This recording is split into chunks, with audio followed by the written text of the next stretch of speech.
Hello and welcome to Rose Ed, and yet the FA Cup third round was full of the traditional fun and frolics, with Spurs needing late reinforcements to squeak past League One Morecambe, and at Arsenal, Mikel Arteta's project continues to go swimmingly. That's assuming that the project is to get unceremoniously dumped out of the FA Cup by a team in the division below you. Meanwhile, the January transfer window is in full swing as Eddie Howe is even happier to get Wood than Hannah when her husband's five-a-side team win. Oh, right.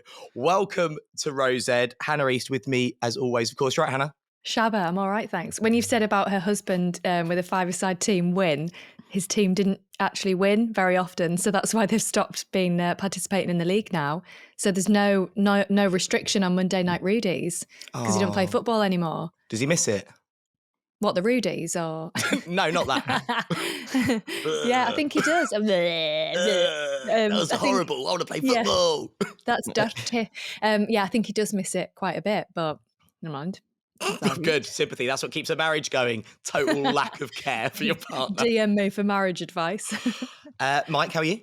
Yeah, not bad. Notice your dig in the intro, which is much appreciated. I had a little dig at Arsenal, but it was sort of covered up by talking about Hannah and her husband's sex life. It's been a good week for the podcast, hasn't it, guys? I mean, Very. Hannah, we've been nominated for an award. How'd you feel about that?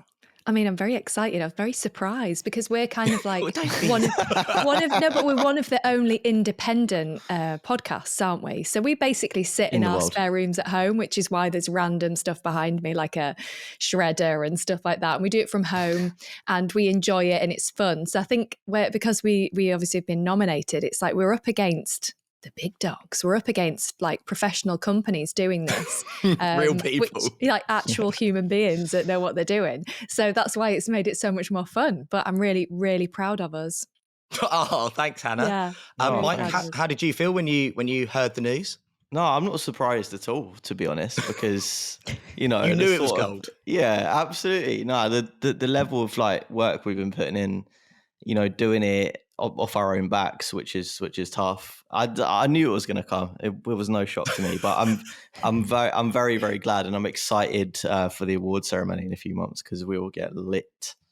Yeah, I'm going to be lit. How do you feel about it, Joe? Let's ask you because we never ask you stuff. Anything. I just ask you questions. It's like being in a really horrible relationship with a person who only talks about themselves. You don't know anything about me. We've been nominated for a Sports Podcast Award. I should just say, if you do want to vote for us, we're in the sports comedy category. So just go on the Sports Podcast Award website. Register. You can vote for us. We are climbing up the old leaderboard. There's 8 podcasts in our category. We're currently 5th at the moment, so please do register and vote. Yeah, we absolutely are. I'm so shocked. But yeah, every time Hannah kept being like, I'm so surprised. Do you know what? It was a real surprise. The implication, just this absolute that we put out. But it's like. Do you know what? I'm really I feel like really quite flattered, to be honest, because there's people like England Rugby International Joe Marler in there, The Athletic, arguably the biggest sports company in the world. Sorry, I promised myself I wouldn't cry.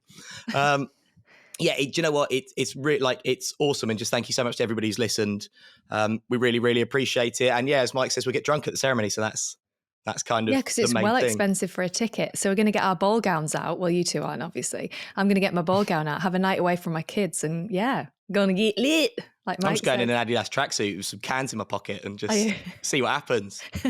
Yeah. We're going to be those people sat at the table where, you know, people go around topping drinks that were like, fill my glass up, and stealing the cutlery and stuff. Should we start a ruck with the Transfer Talk podcast? Like, you looking at Dharmesh chef, mate. Do you know, once I did something really embarrassing. So I went for an afternoon tea.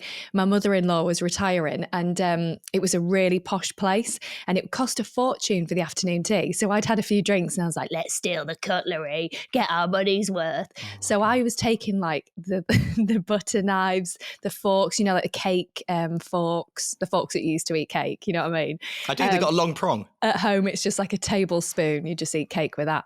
And so I got all this posh cutlery and then the day after I was working at Man United at Old Trafford, and we were doing like player interviews and stuff. So I get to Old Trafford, park up, go to walk in and, you know, say hi to the lads at security and stuff. And then they're like, oh, can we just check your bag? I was like, yeah, that's fine. Opened my bag and it was full of knives and forks and stuff. I was so embarrassed. And I was like, oh, guys, I'm really sorry. What's actually happened is I nicked a load of cutlery yesterday at afternoon tea. But then that just sounds even worse. And they were like, can you go and put all the knives and stuff in your car and come back? And I was like, yeah. But I'm there with my badge. I'd swiped my way through because I had a pass and everything. It was so embarrassing.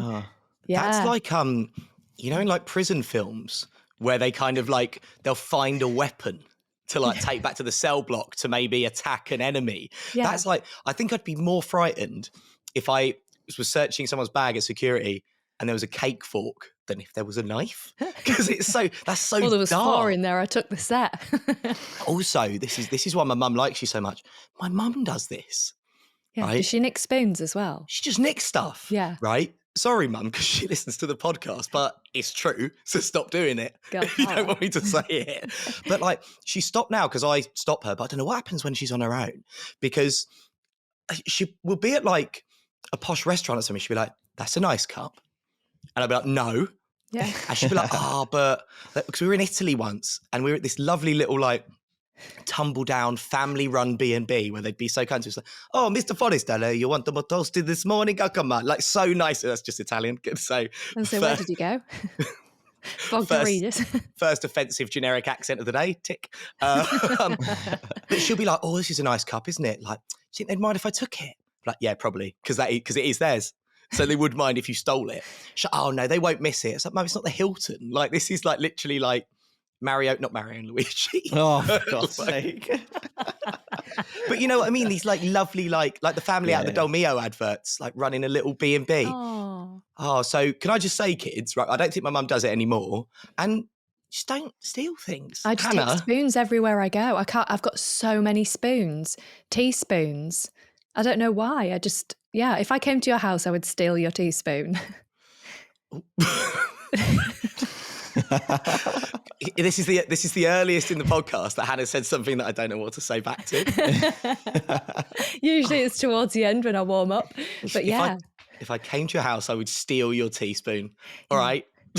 You can have one. I'll send you one. You had a good week, Mike? Yeah, not bad. Not bad. It's been quite boring, actually. We really missed you last week, Mike, and we started making things up as to why you weren't here. Yeah, I mean, that's the episodes that I don't listen to, because the last one, I think you said I was at like some beard convention or some naked shit beard like convention. That. Yeah, that's it. Yeah, naked beard convention. So I'd made a conceited effort not to listen to last week's podcast for the slanderous content. Otherwise, I'd have to rat you out. That's pretty good, because it was 15 minutes before we remembered to mention.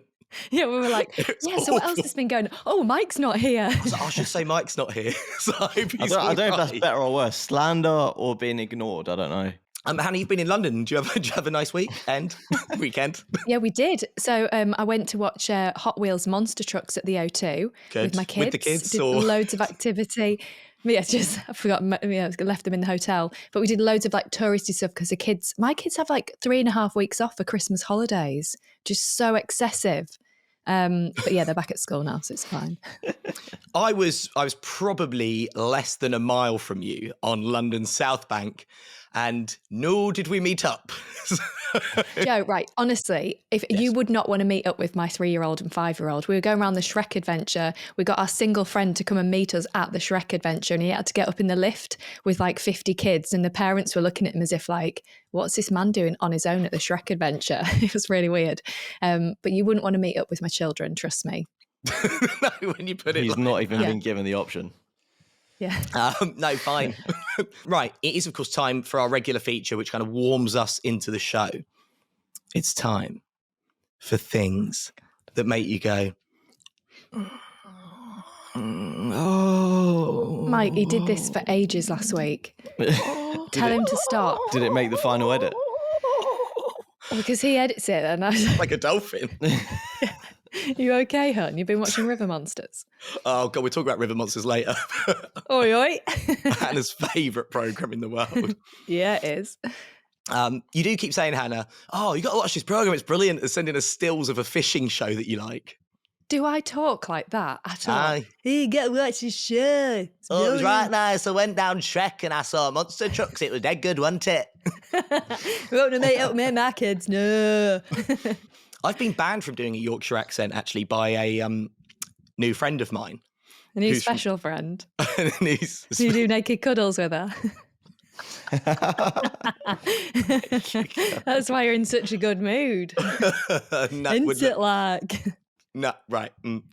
Yeah. So, Hannah, yeah. What's made you go? What's made you go? This. I'll let you go first. Well, I think the thing that's made me go. Oh, what does your mum think when she listens to this? I think she thinks everything I do is brilliant. So even when I do stupid that's so cute. Stuff, yeah, the things that are patently, she just thinks, oh, that's good.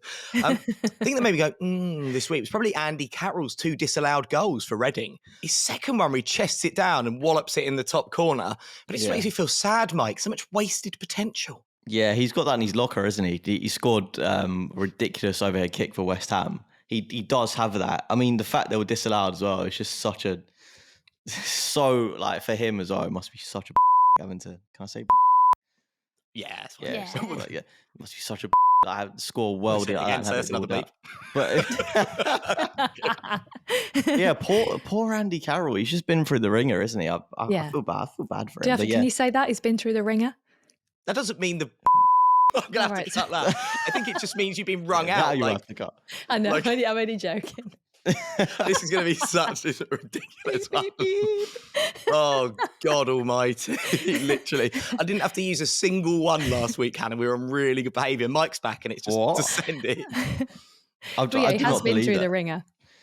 Oh, dear. But I did tell you about when I saw Andy Carroll, didn't I? No. I was having afternoon tea at the Dorchester. Did you nick a spoon? No, my mum probably did. Jingle jangle as she walks out. But yeah, I saw Andy Carroll walked in. I went, oh, it's my auntie. I was like, oh, it's Andy Carroll. And who should walk in behind him but Chris Eubank? And they sat down and had afternoon tea together. Oh, whoa. I would not expect that duo at all. That's a weird celebrity friendship, isn't it? How do they meet? Yeah. It's a bit like Tom Jones and Anne-Marie on apparently they're good friends. They're on Gogglebox, Celebrity Gogglebox together. You wouldn't put them two together, would you? Do you know who Anne-Marie is? Yeah. I saw both your faces. She's like a mid-20s like pop singer, friends with like Tom Jones. Yeah, you know who Tom Jones is. How did that come about? Not Anne Boleyn. But I hate to see that kind of wasted potential. And this gives me a nice segue, right? So it's almost like I planned the show into Tanguy and Ndombele. So Mike, talk about wasted potential. I mean, this guy was one of the best players in Liga. Tottenham's record signing, been at the club 3 years now. He's played under Pochettino, Mourinho, Nuno, Conte, and briefly Ryan Mason. Hasn't done it for anyone. And at the weekend, if you haven't seen this, Spurs beat Morecambe, so had to basically bring Son and Kane and Moore and everybody off the bench to beat Morecambe, who are in League One. But Tanguy Ndombele was hooked and walked off the pitch so slowly, and the Spurs fans were booing him. And it just says everything about him. He's got so much ability as a footballer, but he cannot be bothered. And just clarify, what was the reason that the fans were booing him? Because he was he was going so slowly. But he was literally walking around the pitch. Honestly, it's like we talk about sometimes footballers like not applying themselves. It was. I've never seen anything like properly walking around. Yeah. I've not seen a professional footballer really do that. And he walked off so slowly as well, just to add insult to injury. So not only does he have no application and he's not worked hard for any of these 5 managers, but he doesn't care. And he'll look back on his career, Mike, and I think he'll really, really regret the opportunities he's missed because he could have been a great player. Yeah, I mean, I was really upset when Spurs signed him because I thought this guy is an absolute baller. Like, he's just got so much technical ability and the physical side to go with it. But you're right. It's just about application. It's not disappointing to see, obviously, because, you know, watching Spurs do badly and Spurs players do badly is always fun for me. But come to the lane last night, mate, you'd have loved it. Because it's like, I remember when I first saw him get on the ball And he reminded me a bit of Moussa Dembele, who's one of my favourite Spurs players ever. Like really, really good close control. And I thought this could be the guy to do what Dembele used to do. Pick it up, transition the ball, transition into attack, go round people, like strong, technically good. He's got all the ability, and it's kind of, this is obviously, I know Mike's going to roll his eyes, but I did think, I was like, he looks a little bit, and I'm not comparing him at all. Don't say Patrick Vieira. Like Zidane. Oh. But just that big guy, big frame, great feet, and he's not even reached 0.1% of that level. And I just think it's such a shame because God knows where he'll go now. He might go to Newcastle, might go back to Liga or whatever. I don't think he'll ever have the career that he should have done. And he'll only have himself to blame. And whether he's got it's because he's got the cash now and he doesn't care. I don't know, but I just think there's no excuse to kind of waste your potential when you've been given that gift, particularly if you love the game. So I know he listens. So Obviously. Take a long hard look at yourself, Tanguy. So what are you talking about? I tried my hardest. No, you didn't. All right. My French impression is the candlestick from Beauty and the Beast. Tell him, yeah. The dining room proudly presents your dinner. But there's no way back from it. When the fans turn on you, it's very difficult to win fans' respect back, isn't it? If you make it like to walk off a pitch and be booed and antagonise fans by walking slowly, and there's just no way back from that, is there? But it's like, I know it bothers you as well, Hannah. I obviously do care if you're rubbish, but I don't hold it against you. Yeah. I really hold it against you if you can't be asked. That's and then to walk off the pitch, it's like you there is no football without fans, and I just feel like it's a real slap in the face. Yeah. Mike, what made you go this week? I was actually going to say I watched it because you were talking about, Hannah was talking about Swamp Monsters, River Swamp Monsters. Swamp Monsters. Jeremy Wade's River Monsters. River Monsters. It made me think about a program I used to watch, Robson Green. It was like extreme fishing. Yeah, that was like my favorite program, and I watched a rerun of it the other day. And I was like, that made me go, because that is a proper pro. I used to sit down and watch it with my dad and just like be amazed by the places they used to go. And it just made me think about that. Robson Green's an absolute legend. I love him as like a broadcaster. He's just like that Geordie bloke, isn't he? Like just you want to be mates with. But it's a bloody big fish, that pet. It's a big one on the lane. The only thing is, because he's got obviously a lot more funding behind his fishing program, but I find because I like to binge watch fishing programs. Is this weird? Maybe. Yes. But I like to binge watch them, and I can watch Jeremy Wade for hours, but I find Robson Green sometimes a bit repetitive with like overemphasises that he's like a local Geordie lad, and I get a bit frustrated with that after maybe 6 hours. I didn't realise I was going to talk to a fishing TV program expert today, but I presented a fishing darts program before on Sky. Fishing darts, wet darts. Yes. What they were throwing? They were throwing fish. Hello, welcome to Wet Darts with me, Hannah East. Plop 180. See you next week. Hannah, please explain. No, it was basically darts players did this charity fishing day. So we were talking about the darts roundup because I used to do the darts show on ITV, and then we just did this like fishing program where we were walking around like Barry Hearn and all like professional darts players were around this river, this lake, and they were fishing, and then. Yeah, it was really random. I remember I got there. Sounds and I was really fun. Wow, but because I really actually like fishing, I really enjoyed the day. What happened to like those great formats? It's like we're going to get darts players and send them fishing. If I'm a commissioner, I'm like, how much do you need?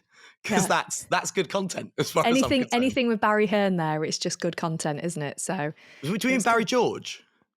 Barry Hearn is in like the chairman of the darts. Head of matchroom sport. Right. But was he a darts player? Eddie? No, he's he owns Matchroom Sport. No, I know, but why was he there? Because it's his company that run all the darts, the PDC. Darts. But he was in the show as well. Yeah, he was fishing, but he was just there. It's like Eddie Hearn. Have you watched any of the memes on TikTok and stuff of Eddie Hearn? Like they are some of the funniest things I have ever seen in my life. Where it's brilliant. But because I was just like, okay, so it's darts players, playing, but his darts players fishing. Yeah. But also the guy who owns the company who does the darts is also fishing. There's so many layers to this format. Yeah. But it's so good. I feel like you should watch it. It's so random, Hannah. It's I'm from not a few gonna years lie. ago. Oh, can I tell you something that really did make me go, Idris Elba on the coverage of the Arsenal game. Oh, God almighty. Now, God almighty. I'm not gonna lie. But if a man could turn me, it's Big Tris. He is just a big human wardrobe of charisma.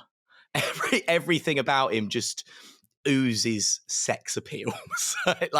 And honestly, and even though he was in that, because we should say actually, he was wearing the all white Arsenal kit, which is about the No More Red campaign, which is something that him and Ian Wright are involved with to stop knife crime, basically, in the streets of the UK, which is pretty amazing and great that Arsenal were involved. And I actually thought the white kit looked amazing. I'd quite like to see all Premier League clubs do that, play one game a season like in all white. I think it's really, really cool. But Idris Elba, man, I love The Wire and I love Luther. And I could imagine just like gazing up into his eyes. He could be talking about anything. I just think he's wonderful. I was going to say, Joe, he plays the gatekeeper in Thor, doesn't he? I don't fancy him in that. No, I was gonna say you probably want him to open your gates. Right. Kaboom. Yeah. I was on my honeymoon once and my husband was like, oh, do you know what would be absolutely amazing right now? And I was like, what? It's like a really romantic setting. There was this guy playing the piano and he was like, it'd be so amazing right now if Phil Collins was just there and was serenading us. And I was like, of all the people to pick in the world, why on our honeymoon night number 2, why would you want Phil Collins to be singing to us in this moment in the Maldives? I thought you'd say like Barry White or something, The Wars of Love. Where were you, Hannah? Well, we actually got 2 round the world tickets for our honeymoon. We went for like 7 weeks. Wow. So, yeah, we went for it. Was Mexico a stop on there, Hannah, or just wondering? Is that one of the countries you went to? Mexico. No, they're banned. Arriba, Mr. East. But where were you at the time when this happened, Hannah? Sorry. So we're in the Maldives. No, where? Sorry. Christ. The Maldives. I've not heard of that. I've heard of the Maldives. Are you taking to me? I think she was the only div there. Literally, it's the Maldives, isn't it? You say it. Maldives. Mike, you say it. Maldives. Anyway. Hannah, you're weird, You are weird. It's the Maldives, right? Whatever. Let's do a poll on this. Oh, it'll be all the people from North Allerton again. Oh, it's bloody Maldives, what they're talking about. Bloody Maldives. I got my trunks from Primark on the plane to Maldives. I'm actually crying. I don't think it's a Yorkshire thing. I think it's a Hannah East thing. Yeah. Just making up words. Oh, God. Right, it was FA Cup third round weekend. Little roundup for you. 6th tier Kidderminster host West Ham in the 4th round after they beat Reading. Boreham Wood are the other non-league team left in the FA Cup. Cambridge United pulled off a shock win against Newcastle United at St James's Park. Arsenal are among the Premier League teams to fall at the first hurdle. Oh no, we're all sad. And Rebecca Welsh made history by becoming the first woman to ref a third round tie as she officiated Plymouth's win at Birmingham. Let's start with Arsenal, Mike. Humbled against Forest. What did you make of it? It's great, yeah. Yeah, it was great. It's great. Idris Elba on the coverage and Arsenal go out? Yes, please. Yeah, Brit. What a weekend. I don't know. Do we really have to talk about it? Do we? Big time. Right at the top of the running order. Yeah, I mean, great game. Obviously, great effort from both sides. Arsenal. It's like when Hannah's running for political office. Everybody's happy. Let's be nice and beige with our response. It was you know what? Just to be honest, it was a complete pathetic performance from Arsenal. They just didn't turn up. We played like 2 youngsters in the middle of the park because we've got no one left in midfield. We've got Thomas Partey and Mohamed El Nani at the Africa Cup of Nations. We've just let go Maitland-Niles. He's gone to Roma to link up with Jose Mourinho for some reason. Don't know why you want to play under him. So yeah, we've literally got two fit senior midfielders, Xhaka and Lokonga, and Xhaka was out with COVID. So yeah, let's all do Lokonga, Joe. I know. I love doing Lokonga. I know that's what you're thinking. So yeah, we had to play teenage Charlie Patino in midfield, and he'd only just made his debut like a month before against Sunderland in the Carabao Cup. So it was a bit of a mess, but aside from that, it was just awful. And to top it all off, the bloke that scored the winner has the worst beard I've ever seen in football. Not even just the EFL, not even like in Europe, I think in the world. Lewis Grabban, he needs to shave that off, mate, because it is terrible. I'm guessing you've seen it, right? Is that because he came off the bench to score the winner, or is that because you don't? No, his beard just looks like debris on his face. I don't even know how to describe it. Debris? Do you mean debris? Oh, no, don't even try. Don't even try it. It's debris. Debris? Debris. Deborah. It's not a cheese. Debris. Debris. Can you pass debris? I've got the camembert. Stilton? No, it's debris. Don't even try it. Don't even. No, go away, yeah, debris. I would say debris, but I'm just like, I'm not even going to. No. I like those. Shots fired. She tried that. But like, you know how you obviously know loads about fishing programs and you're very particular, Hannah. Like Mike's the same with beards. Yeah. He's like really picky over a beard. Don't test it. Yeah, but I'll show you a picture, Hannah, because I don't know if you saw it, but it is just awful. Like, I don't know if he's got a missus or a girlfriend, but how she hasn't told him to shave that off is just insane. Oh, poor Lewis Grabban. Yeah, sorry, Lewis. It's just like, I'm sure you've been told a lot, but he might think you're a bit bitter, Mike. Though. Mm. What, Lewis? I thought Forest played really well as well. Yeah, they did. They played well. They were organised. I think their manager Steve Cooper managed the under-17s to the World Cup, the England under-17s.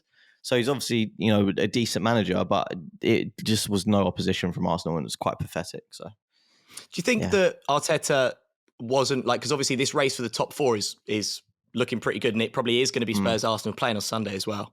And I feel I'm not looking forward to next week's show at all. I'm really not looking forward to Sunday. I hate the North London derby. Like obviously the last one that you cruised, but normally it's not really like that. It's not an enjoyable experience. No, not at all.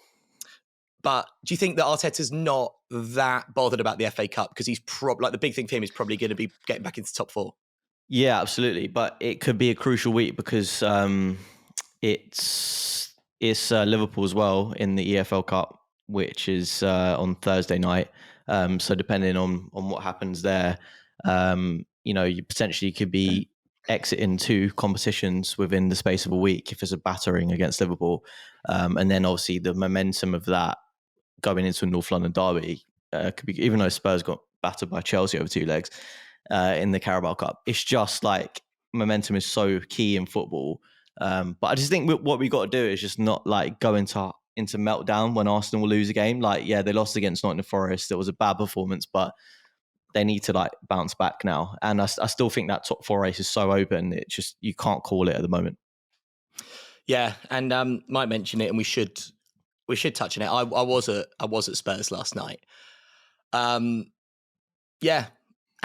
to Chelsea 3-0 over the two legs, apart from about 15 minutes in the second half on Wednesday night. It was the steamrolled at us. For large portions of last night's game, it looked like a training drill, attack versus defence. They just passed the ball around us, and that's absolutely fine if you're the team that's 3-0 up in the tie, to just sit back and soak up the pressure. Japhet Tanganga lost his man for Rudiger's header last night, so that's Tanganga at fault for all three goals in the tie. And it just really, really shows, I think, that Spurs desperately need investment. And there's a part of me that wonders if Conte made a point a little bit last night and was kind of like us going out, because as great a manager as he is, and he is a fantastic manager, Chelsea have just got such a better first 11 and such a better squad. And Tuchel got the tactics bang on in the first half of the first leg. That's where the tie was won, and Tuchel smashed it then. But if Japhet Tanganga is there playing centre half for you, then obviously a manager like Tuchel's going to focus on him, and there's not really a lot Conte can do if he doesn't have any other options. So I don't know. I thought it was a really, really disappointing couple of legs. I hope it means we're going to be active in the transfer window. To be honest, I don't think we will be, because I think Daniel Levy has potentially lied to Conte and Fabio Paratici about how much money is available. And I don't think it's beyond the realms of possibility that Antonio Conte could potentially leave, saying at some point saying that there's not the money there that he was promised. Do you think that was tactical? He's got really sad now. Yeah. I do. I feel really sad. Yeah, I feel really sad. Because you were so hyped about Conte, but now you're realising that actually, he is a very demanding manager, and the reason that he's left a lot of jobs is because he's not really agreed with the hierarchy. So yeah, I mean, slightly putting words into my mouth there. Well, no, it sounded like you translate, just Joe. You basically you started off really positive, and then you realised, actually, this could go very badly, which I think we all realised at the beginning. But obviously, you were excited to have a world-class manager. But the world-class manager has to be backed by a club operating at world-class level, which Spurs are not. So you can't resist, can he? Do you know what? I don't know. I love Conte, and I still think, thank God, given how thin the squad is, thank God he's the manager. Because at least he can get something out of us. But I do worry that, because there's all this stuff coming out in the press, there's not as much money, and I think if Levy has kind of tried to pull a fast one on him and he walked, which I don't think is beyond the realms of possibility, and he's not expecting 150 million quid to spend in January, but he's probably going to be like, I want a new right back and I want a new centre back, and he's justified to ask for that. Only 50 million quid, which in modern football is not very much, given how much all the other big clubs spend.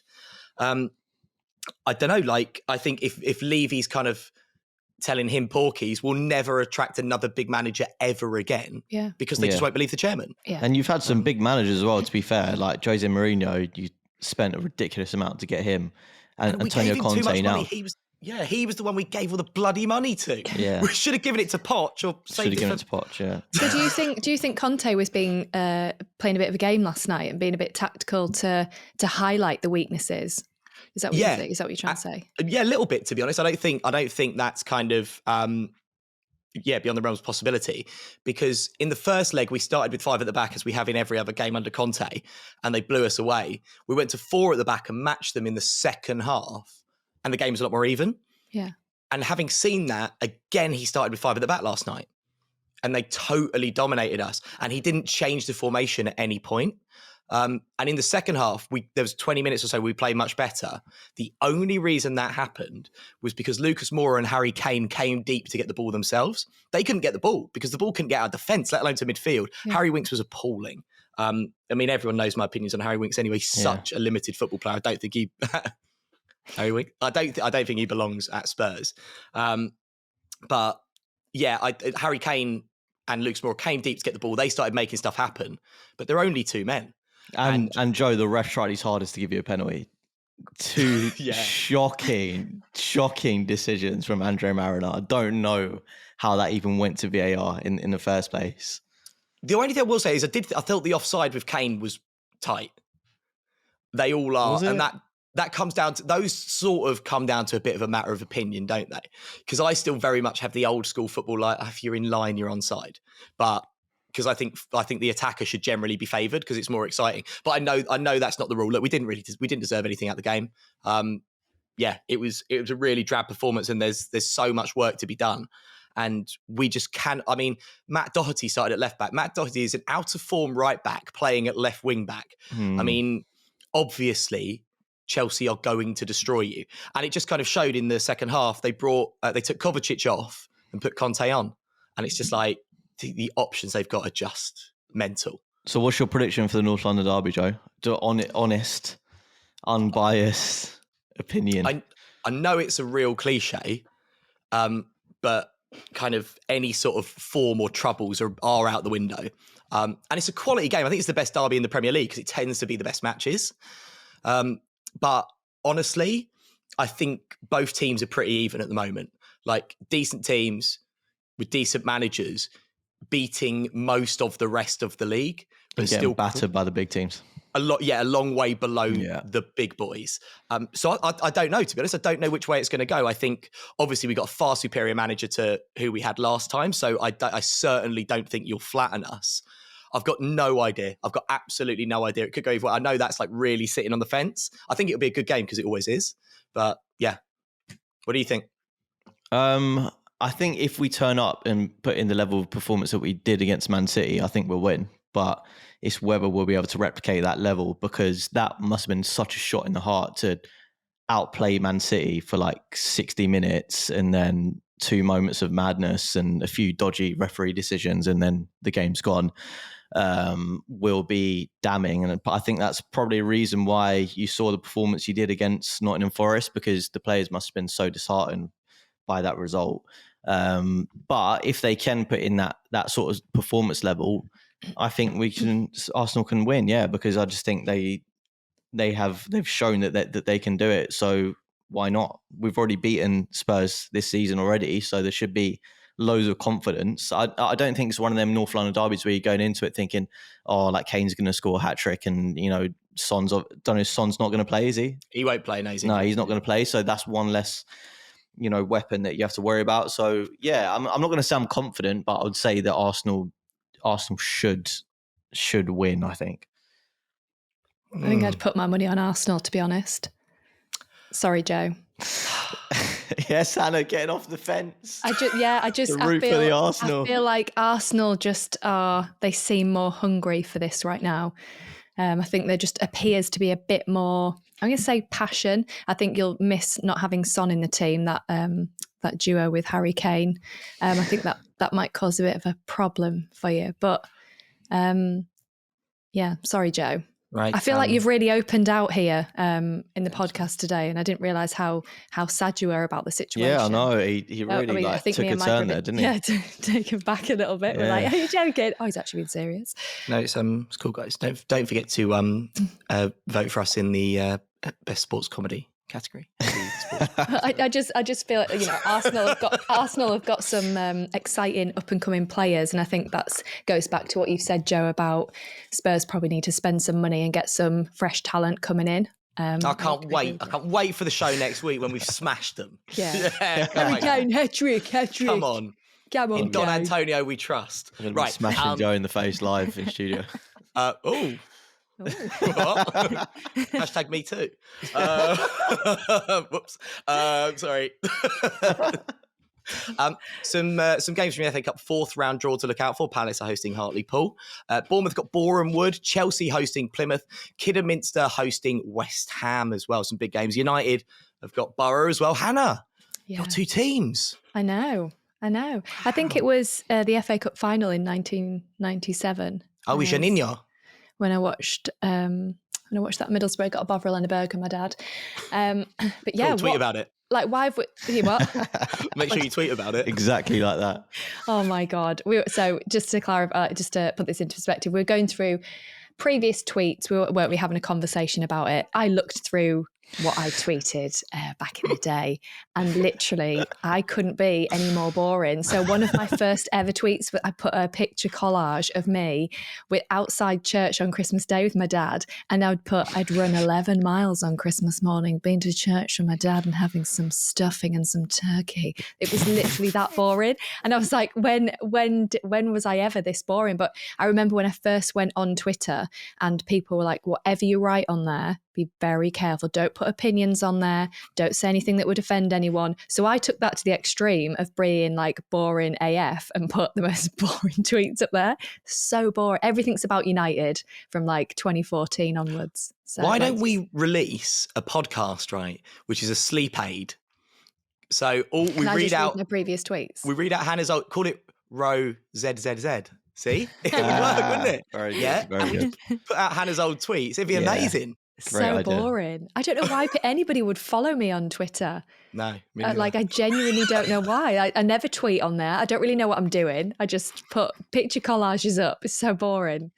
Oh, God. Oh. Right. Something that's not boring, segue alert, is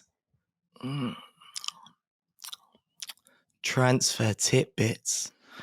Ooh. Like, why are we doing this twice? We've had that 3 show? times. I This just is want to too say. much. Like, you can only do this once, Joe. I'm gonna take things out of the running order next week. You know, no. Why are you I don't licking know your if face? Hannah knows Stop how it. to do that, but yeah, Hannah, put your foot down. Tell him. Right, give me a glass of prosecco, and I'll become the producer and director of this. Do you know what I mean? But we're only allowed to do that once, Joe. So what's? But this is a different item. Yeah, we're not making With the sex same noises that whole time. disgusting We erotic want to try and noises. win an award here. And make it Yeah. this sort of content that's got us nominated. This is true. This is I don't know true. about that. So, what's that? Transfer tidbit. Why are you taking out your teeth? God, what are you like? No. Tasty. Ooh. Right, come on. What's the item? Mike, we got some transfer rumours. Yeah. Arthur to Arsenal. Come on, Arthur. We need you. We need you in midfield. Oh, I'm coming, lads. Oh, here I come. God. Mike, so Arthur from where is he? Barcelona. He's at Juve, isn't he? Sorry. Arthur sword in the stone. Is it that Arthur? Yes. Could he be your Excalibur? Who is that? Is that a king? Is that King Arthur, Joe? Yeah, not a real king. But so a monk based in Wales called Geoffrey of Monmouth wrote the Arthurian legends about Arthur and Guinevere and Lancelot and the Knights of the Round Table. And kind of all English kings thought this was true. And then at Glastonbury Abbey, I believe in the 13th century, I might be wrong, 13th or 12th, some bodies were dug up and they were thought to be the bodies of Arthur and Guinevere. And they became kind of a shrine for English kings and queens to pay homage to. No way, but it was just all made up. Yeah, it's not real. It's Geoffrey of Monmouth, the guy kind of. No, I can't believe they believed it. The kings believed it. Yeah, but they also sort of just believed that like boiling a newt in a pot and putting it on like a broken leg might heal it and stuff. So not a time for sort of intellectual heavyweights, the Middle Ages. No. Anyway, so yeah, go fast forwarding a little bit. This really this dug me out of Arthur. that. Or Artur, as you might call him, is a Brazilian midfielder. He was at Barcelona and was involved in a bit of a weird swap deal with Miralem Pjanic to go to Juventus, and Pjanic went to Barcelona the other way. And yeah, basically, I think at Juventus he's sort of not needed anymore by Max Allegri, who's come back now. They've got a lot of midfielders, by the way. They're also trying to get rid of Aaron Ramsey. But yeah, I think the Arsenal want a straight loan, no obligation to buy, just a sort of midfield cover, as I spoke about earlier, because we're really light in midfield at the moment. Could be a decent deal, but I think Juventus want to get a replacement first before they sort of let him go. But recent reports are saying that he's keen on the move, so I guess we'll see. Another one is Chris Wood from Burnley to Newcastle. That's mental. What are they thinking? He's the only one who gets an eat. Well, I mean, obviously, apart from what's his face, Maxwell Cornet, but he's their hitman. What are they doing? Yeah, he's only scored 3 goals this season. But they don't. But they don't have any other options. Like, it's mental. Like Sean Dyche is supposed to apparently is livid, isn't he? Oh no. Well, I mean, they're getting 25 million. Sean, just to ask you, 25 million for a bit of wood, a plank of wood. It's not bad, is it?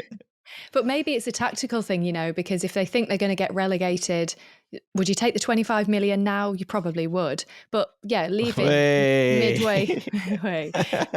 midway through the season, when they're in the relegation zone and going to a rival team that's also potentially going to get relegated, which probably won't because they're spending an absolute fortune on buying like 30-year-olds. They'll get anyone they can at the moment in Newcastle. But I think I'm disappointed for Burnley. I really hope Sean Dyche turns this around, because I'd be gutted if Burnley get relegated. Get devastated.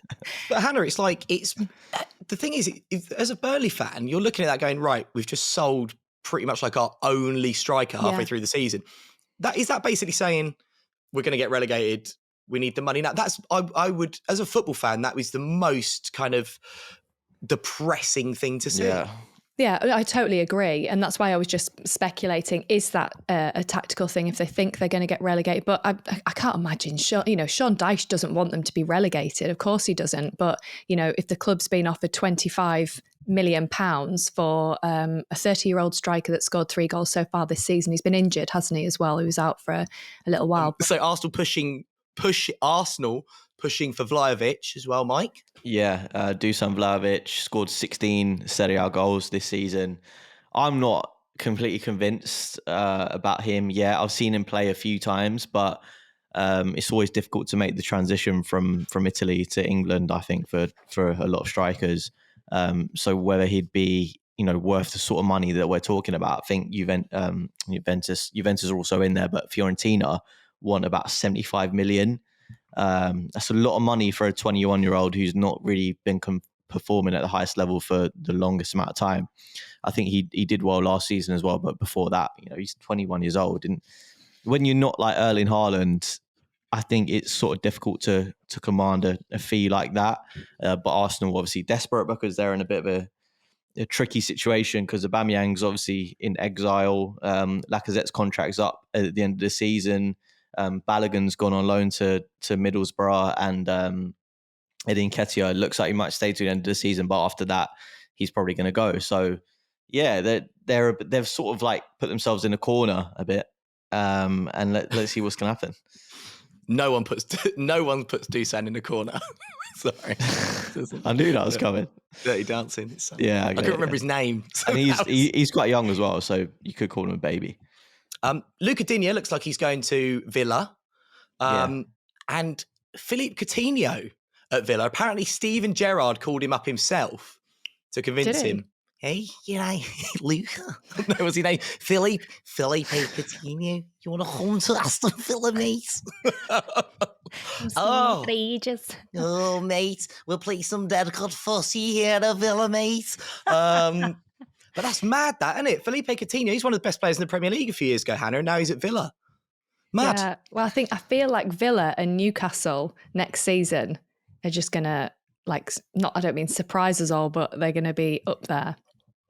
Well, I quite like Villa, but I've got a mate, and if you are listening, Stuart, I am talking about you. I've got a mate who's a Villa fan, and he's such an annoying football fan.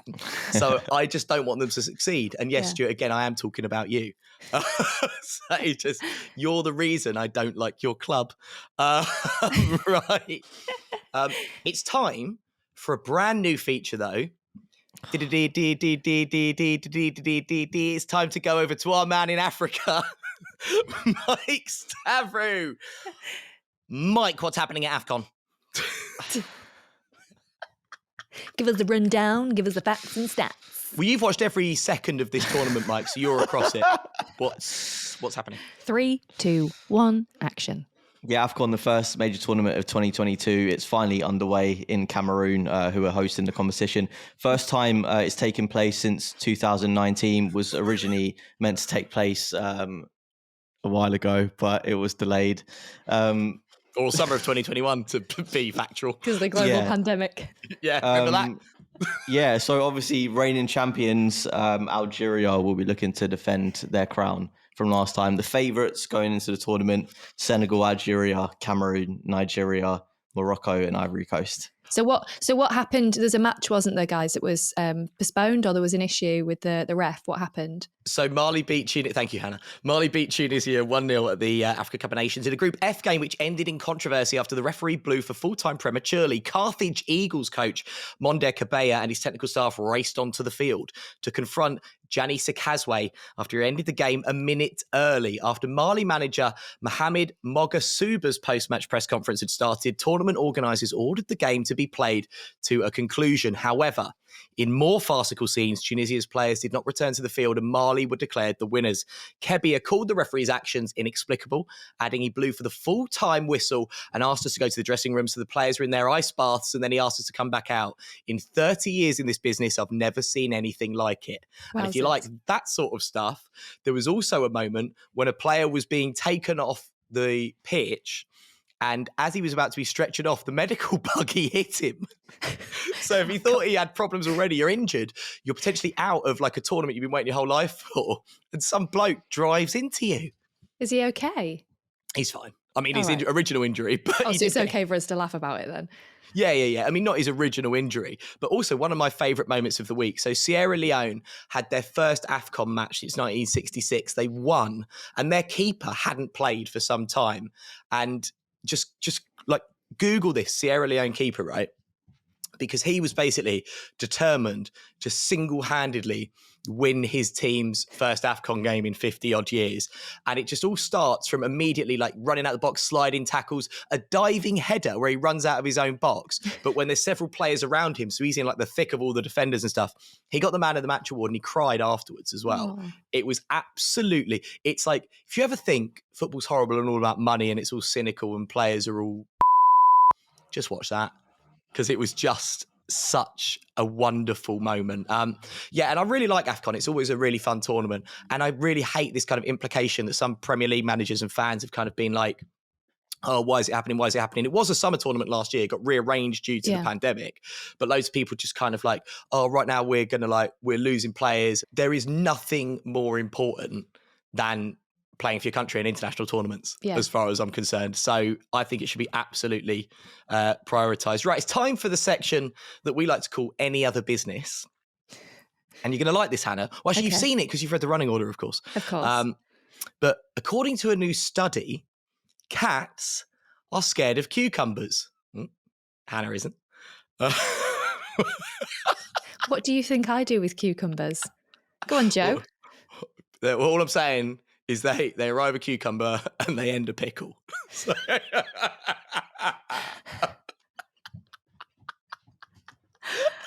I'll tell you what, I'll put a cucumber you carry on like this.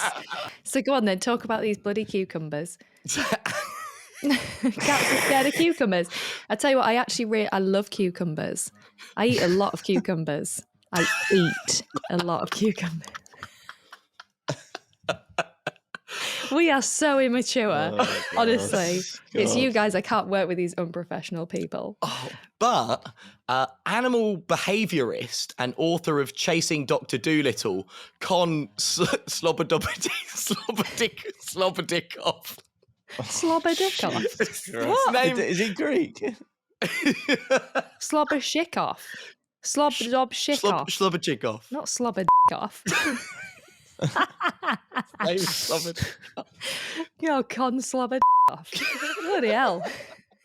What feature are we doing here, Jay?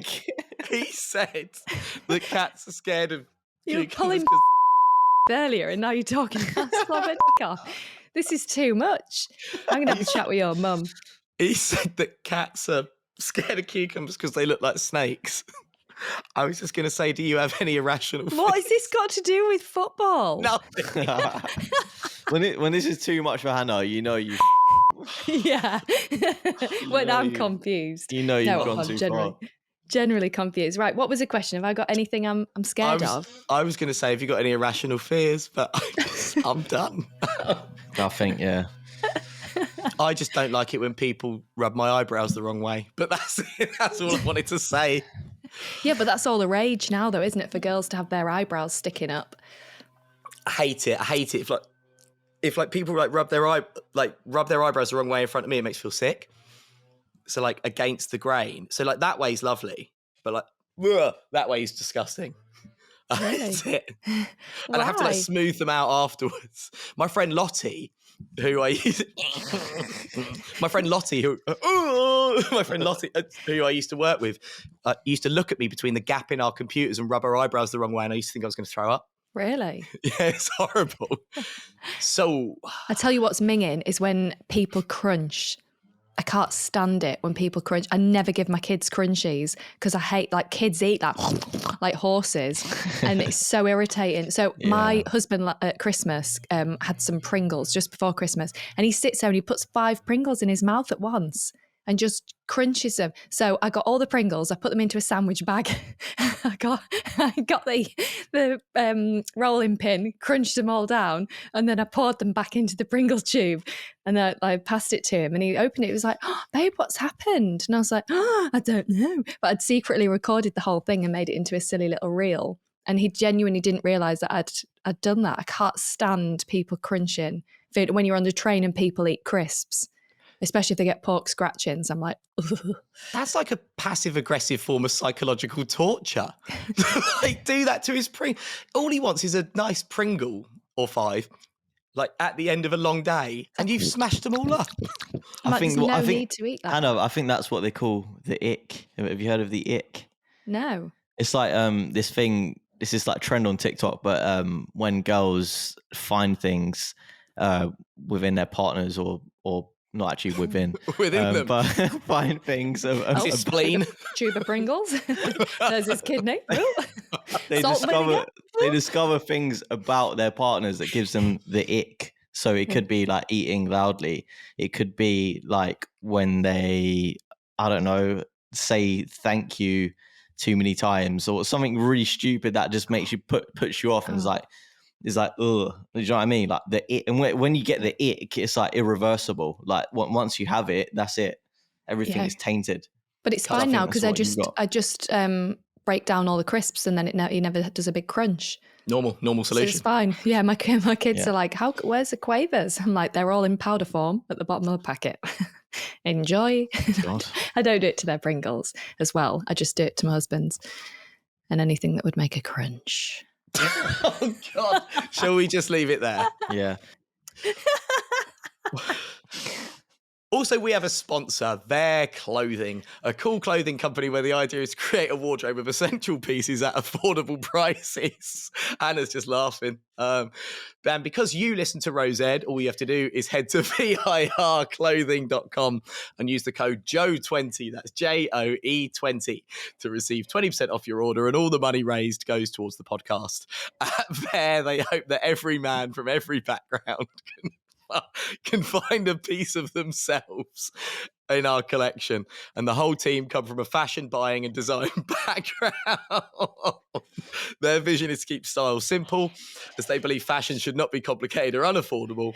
It should be easy and carefree, and when trying to look good for any occasion, remember, just head to virclothing.com and use the code JOE20, that's JOE20, to receive 20% off your order, and all the money raised goes towards the podcast.